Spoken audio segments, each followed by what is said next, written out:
ചവിട്ടിക്കാതിരിക്കലാൻ, നിങ്ങളുടെ മണിയറയിൽ മറ്റൊരാളെ കാലുകുത്താൻ അനുവദിക്കാതിരിക്കലാൻ, നിങ്ങളെ വിശ്വാസവഞ്ചന നടത്താൻ പാടില്ല. എന്റെ കൂട്ടുകാര് ശ്രദ്ധിക്കണം. അധിക സ്ഥലങ്ങളിലും മലപ്പുറം ജില്ലയിലെ എത്രയോ ഗ്രാമങ്ങളിലേക്ക് കടന്നു വരുമ്പം സങ്കടമാണ്.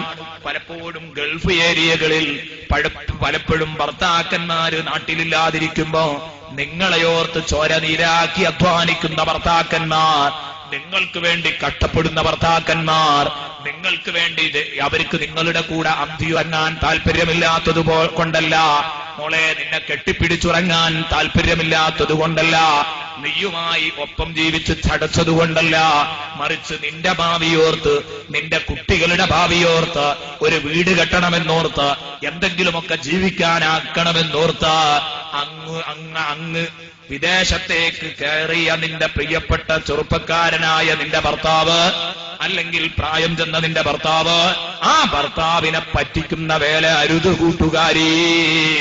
നിന്നിൽ നിന്നൊരിക്കലും ഇതുണ്ടാവാൻ പാടില്ല. ആ ഭർത്താവിനെ പറ്റിക്കുന്നിടത്തോളം വലിയ തെറ്റ് മറ്റൊന്നുമില്ലെന്നാണ് റസൂലുള്ളാഹി തങ്ങൾ പഠിപ്പിച്ചത്. വഅല്ലാ യഅ്ദന്ന ഫീ ബുയൂതികും മൻ തക്റഹൂൻ. എന്തിനധികം നിങ്ങളെ വിരുപ്പിലേക്ക് മറ്റുള്ളവരെ ചവിട്ടിക്കരുതെന്നല്ല, നിങ്ങളുടെ വീട്ടിൽ കയറാൻ അവർ അനുമതി കൊടുക്കരുത്. വെറുതെ അന്യപുരുഷന്മാരോടൊപ്പോ നിങ്ങൾക്ക് വെറുപ്പുള്ളവരോടൊപ്പോ കൊഞ്ചിക്കുഴഞ്ഞ് സംസാരിക്കാൻ നിങ്ങൾ വീട്ടിൽ വേദിയുണ്ടാക്കരുത്. അത് ഭർത്താവിന് ഇഷ്ടപ്പെടില്ല. അതുകൊണ്ട് അത് ചെയ്യരുത് പെണ്ണേ. ആരാ ഇത് പറഞ്ഞത്? ഹജ്ജത്തുൽ വദാഇന്റെ പ്രസംഗത്തിൽ ഹബീബ് മുഹമ്മദ് മുസ്തഫ തങ്ങൾ പറഞ്ഞതാണ്. ഇന്ന് ഇതൊരു വിഷയമല്ല. കട്ടൻ ചായ കുടിക്കുന്ന ലാഘവത്തോടെയാണ് ഇന്ന് വ്യഭിചാരത്തെ മനുഷ്യൻ കാണുന്നത്. ഒരു പ്രശ്നേ അല്ല സമൂഹത്തില്. ആണിനും പെണ്ണിനും ഒക്കെ പലപ്പോഴും ആണുങ്ങളും ഈ ഒരു ഉളുപ്പ് പാലിക്കാൻ പലപ്പോഴും തയ്യാറാകുന്നില്ല. അതിലേക്ക് ഞാൻ കടന്നു വരുന്നില്ല. കാരണം ഗൾഫ് മേഖലയിലൊക്കെ ചെന്നുപെടുമ്പോ നമ്മുടെ ജീവിത വിശുദ്ധി കാത്തുരക്ഷിക്കണം.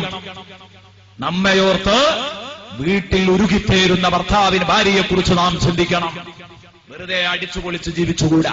അല്ലാഹുവിന് പൊരുത്തമില്ലാത്ത മേഖലകളിൽ കറങ്ങിക്കൂടാ. ആണുങ്ങൾ ശ്രദ്ധിക്കേണ്ടതാണ്, പെണ്ണുങ്ങളും ശ്രദ്ധിക്കണം. നബി തങ്ങൾ ഒരു ഹദീസിൽ പറയുന്നത് കാണാം.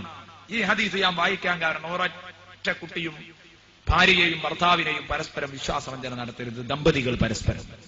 കാരണം നബി തങ്ങൾ ഒരു ഹദീസിൽ, എത്രയോ റിപ്പോർട്ടിലൂടെ ഇത് വന്നിട്ടുണ്ട്, അന്ന റീഹ ഖുറൂജി സാനീന വസാനിയാത്ത്, വ്യഭിചാരികളായ സ്ത്രീ പുരുഷന്മാരുടെ യോനിയുടെ നാറ്റം, തുഅ്ദീ അഹ്ലന്നാരിൽ മുഅ്മിനീൻ, നരകാവകാശികളായ മൂമിനീങ്ങളെ അത് വിഷമിപ്പിക്കും. ഏത് മൂമിനീങ്ങൾ? അവരെ തെറ്റിന്റെ കതിര് കണ്ട് നരകത്തിലിട്ട് സൃഷ്ടിക്കുമല്ലോ, പിന്നല്ലേ മോചനം കിട്ടുള്ളൂ.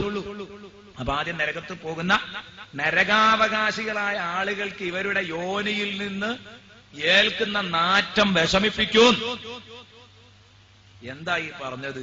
ഗൈറ സാനീൻ, വ്യഭിചാരികളല്ലാത്ത മൂമിനീങ്ങൾ എന്ന് പറഞ്ഞാൽ ഓരും തെറ്റ് ചെയ്തുകൊണ്ടാണ് നരകത്തിലെത്തിയ, പക്ഷെ ഒരു വ്യഭിചരിച്ചിട്ടില്ല.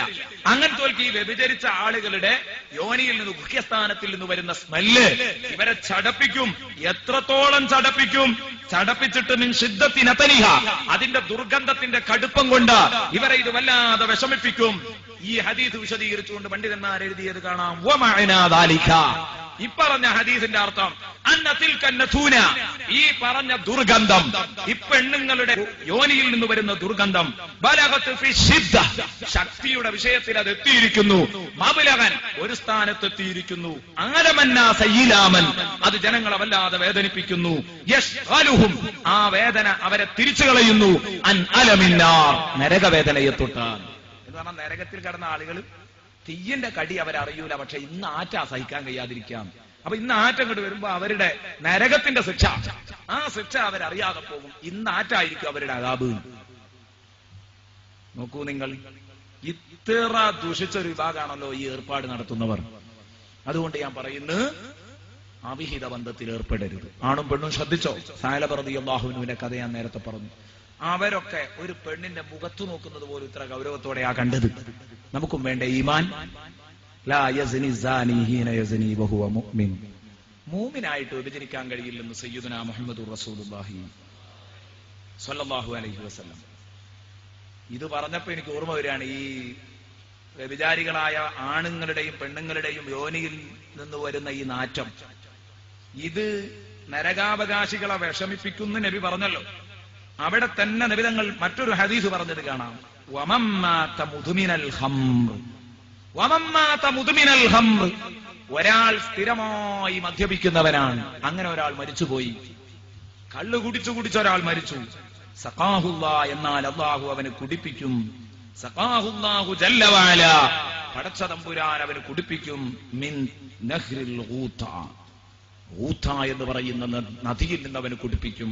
ഖീല വമാ നഹ്റുൽ ഊതതി യാ റസൂലല്ലാഹ്, ഉടനെ തന്നെ ചോദിച്ചു, എന്താ നബിയേ ഈ ഊത എന്ന് പറയുന്ന നദി? നബി തങ്ങൾ പറഞ്ഞു, നഹ്റുൻ യജ്രി മിൻ ഫുറൂജിൽ മൂമിസാത്ത്, നഹ്റുൻ യജ്രി മിൻ ഫുറൂജിൽ മൂമിസാത്ത്, വ്യഭിചാരികളായ സ്ത്രീകളുടെ യോനിയിലൂടെ പൊട്ടിപ്പുറപ്പെടുന്ന ഒരു നദിയാണ്. യോനിയിലൂടെ ഒലിക്കുന്ന ജലം, ആ ജലം ഇവരെ കൊണ്ട് കുടിപ്പിക്കും. എന്തേ ഇതിന്റെ കാരണം? എന്നിട്ട് യുദീ അഹ്ലന്നാരി റീഹു ഫുറൂജിഹിം, അവരുടെ യോനിയുടെ നാറ്റം മുഅ്മിനീങ്ങൾക്ക് വിഷമമുണ്ടാക്കും. ആ നാറ്റത്തിന് കാരണം ഇങ്ങനെ ഒരു ദ്രാവകം അതിലൂടെ ഒഴുകുന്നത് കൊണ്ടാ. ആ ദ്രാവകം ആർക്ക് കുടിപ്പിക്കും? കള്ളുകുടിയന്മാർക്ക് കുടിപ്പിക്കും. ഇത് തമ്മിൽ വല്ല ബന്ധവുമുണ്ടോ? അഹ്മദും ഇബ്നു ഹിബ്ബാനും ഒക്കെ റിപ്പോർട്ട് ചെയ്ത ഈ ഹദീസ് വിശദീകരിച്ചുകൊണ്ട് പറയുന്നത് കാണാം, ഉണ്ട്. കള്ളുകുടിയും വ്യഭിചാരവും തമ്മിൽ എന്തൊരു ബന്ധമുണ്ട്? കള്ളങ്ങ് കുടിച്ചാൽ അമ്മയും മോളും സമമാണ്. കള്ളങ്ങ് കുടിച്ചാൽ മരുമകളും ഭാര്യയും സമമാണ്. കള്ളു കുടിച്ചാൽ പെങ്ങളും ഉമ്മയും പെങ്ങളും ഭാര്യയും സമമാണ്. എല്ലാം സമമാണ്. അതുകൊണ്ടാണല്ലോ മഹാന്മാരായ പണ്ഡിതന്മാര് പറഞ്ഞത്, സർവ്വ തോന്നിവാസങ്ങളുടെയും താക്കോലാണ് മദ്യപാനം. അതാണ് കുടിച്ചാൽ പിന്നെ ഉണ്ടാകുന്ന രണ്ടാമത്തെ കുഴപ്പങ്ങൾ അതൊക്കെ. അതുകൊണ്ട് ഇത് തമ്മിലുള്ള ബന്ധം കൊണ്ടാണ് മദ്യപിച്ച് ഇതുപോലെയുള്ള ഏർപ്പാടുകൾ നടത്തുന്നവർ. ഞാൻ ഓർക്കുന്നു, ഒരു സഹോദരനെ കുറിച്ച് എന്റെ പ്രിയപ്പെട്ട കൂട്ടുകാർ, ഇത്തവണ ഞാൻ UAE പോയപ്പോ, സ്ഥലം ഞാൻ പറയുന്നില്ല, നാട് പറയുന്നില്ല, പേര് പറയുന്നില്ല, മലപ്പുറം ജില്ലയിലാണെന്ന് മാത്രം പറയാം, ഒരു സഹോദരനെ കുറിച്ച് റൂമിലുള്ള തന്റെ കൂട്ടുകാരനോട് പറഞ്ഞു, വളരെ നല്ല ആളാണ് ഉസ്താദ്, നിങ്ങൾ അദ്ദേഹത്തെ കണ്ടാൽ അദ്ദേഹത്തിന്റെ സ്വന്തം ആളായി പോകും. പക്ഷേ ആഴ്ചയിൽ ഒരു പ്രാവശ്യം അല്ലെങ്കിൽ 2 ആഴ്ചയിൽ ഒരു പ്രാവശ്യം അദ്ദേഹം ഫുൾ നൈറ്റ് എടുത്ത വ്യഭിചാരികളായ സ്ത്രീകളോടുകൂടെ വാടക ഫ്ലാറ്റുകളിൽ കഴിഞ്ഞുകൂടുന്ന ഒരവസ്ഥയുള്ളതുകൊണ്ട് ആ സഹോദരന്റെ കടം വീടുന്നില്ല. മദ്യപാനവുമുണ്ട്, കുടിയുമുണ്ട്, പിടിയുമുണ്ട്. തമ്മിലെന്തൊരു ബന്ധം! ഇതാ ഞാൻ പറഞ്ഞത്, ഒന്നുണ്ടെങ്കിൽ മറ്റേതുണ്ടാകുമെന്നത് ശരിയാണ്. അതുകൊണ്ട് ഞാൻ പറയട്ടെ, ഒരു കാരണവശാലും ചെറുപ്പക്കാരാ ഇതൊന്നും ഉണ്ടാവാൻ പാടില്ല. നിങ്ങൾ വിഷയത്തിന്റെ ഗൗരവം മനസ്സിലാക്കുന്നുണ്ടോ? നിങ്ങളുടെ ഭർത്താവിനെ അനുസരിക്കുന്നത്, അവരെ വിശ്വാസവഞ്ചന നടത്താതിരിക്കുന്നതിന്റെ ഗൗരവം നിങ്ങൾ മനസ്സിലാക്കണം. ഭർത്താവിനെ അനുസരിക്കുക, മനസ്സാ വാചാ കർമ്മണ അവരെ അനുസരിക്കുന്നതിന് പ്രസക്തിയുണ്ട്. സമയം കിട്ടില്ല എന്ന് മനസ്സിലാക്കിക്കൊണ്ടും വളരെ ചുരുങ്ങിയ വിഷയങ്ങൾ ഇതിനി അവസാനിക്കും.